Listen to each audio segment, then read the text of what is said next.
Kabilang sa nag-showing na pelikula kahapon ang Unhappy for You. Balitang pumipick up ito sa takilya. Sa mga sinihan sa SM North EDSA ay maraming nanonood.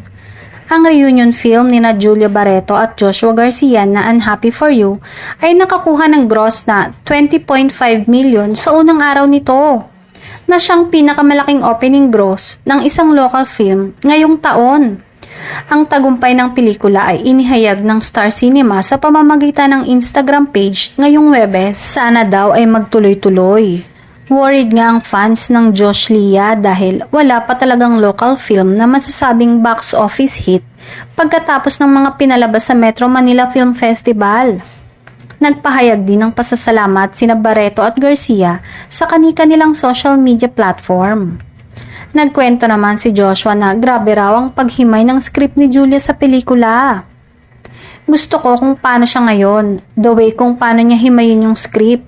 As in, parang ako yung nahihiya sa set.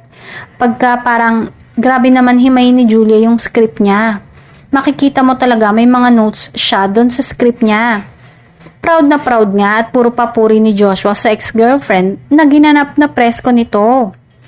Naungusan na raw ni Julia si Catherine Bernardo sa box office dahil sa 20.5 million pesos first day gross ng pelikula niyang Unhappy for You with Joshua Garcia. Nakakaloka ang ibang netizen. Pilit nilang ikinukumpara ang box office result sa opening day ng Josh Lia reunion movie sa A Very Good Girl ni Catherine Bernardo.